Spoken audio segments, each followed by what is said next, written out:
Muy buenas, ¿cómo andamos? Bueno, para dar continuidad a nuestras clases, vamos a hablar un poco sobre un tema bastante interesante, ¿sí? Que está relacionado con la escasez y la necesidad. ¿Hay diferencia entre escasez y necesidad? Sí las hay. En realidad, nosotros sentimos que algo es escaso cuando conocemos su existencia y cuando no la poseemos. Entonces, eso viene a ser escaso en nuestra vida. Uno de los conceptos que realmente me gustó bastante es de que la escasez es la sensación de carencia de algo. La sensación de carencia de algo, junto con el deseo de satisfacerla. O sea, si yo no tengo la sensación de tener la carencia de ese algo, y si no tengo el deseo, yo no voy a tener escasez. O sea, la escasez de recursos que habla tanto la economía mundial es porque realmente se sabe de que existen recursos que no poseen otras localidades, otras poblaciones. Entonces se vuelve un recurso escaso, ¿sí? Entonces, para que haya realmente escasez, se debe combinar el deseo y la sensación de carencia, ¿sí?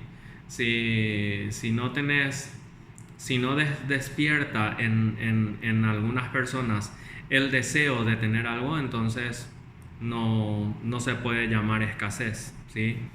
Y es allí donde el mundo nos juega, ¿verdad? Con el papel importante de consumo que viene a vendernos, ¿verdad? Lo que nosotros necesitamos o lo que nosotros tenemos que desear.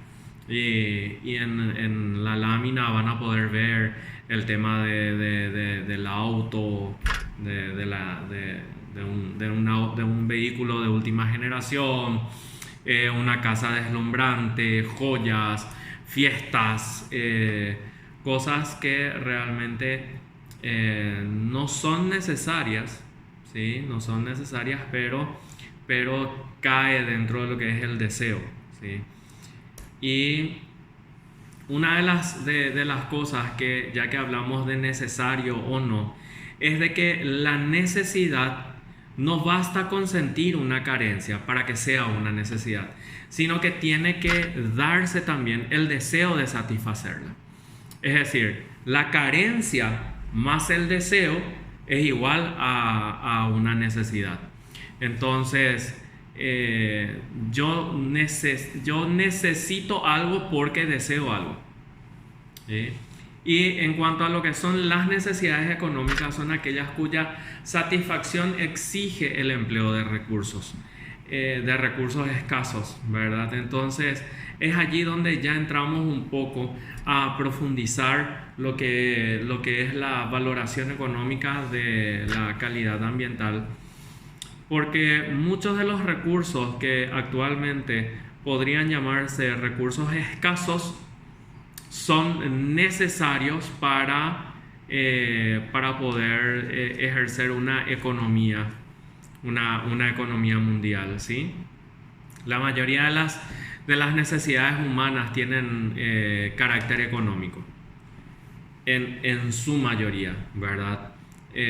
Ya cuando el ser humano se da cuenta de que el mundo material y los recursos materiales no son las que satisfacen la plenitud de tu interior, entonces hace de que busques otros recursos que ya no son recursos materiales, sino que de repente ya son recursos internos, ¿verdad? Intrínsecos, para poder nuevamente entrar dentro de un equilibrio y una satisfacción, ¿sí? Y se pueden distinguir dos tipos de necesidades humanas, que son las primarias y las secundarias. En las primarias obviamente tenemos todo lo relacionado a la alimentación, al vestir, una necesidad primaria es tener un lugar donde cobijarte, una casa, un techo, ¿verdad? Y cuando no se cumple estas necesidades, entonces estás dentro de una línea de escasez, ¿sí? Para que se pueda entender un poco más. Y las necesidades secundarias son aquellas que no son imprescindibles, ¿sí? Para la supervivencia, es decir, una necesidad secundaria podría decirse de que es el teléfono, ¿sí?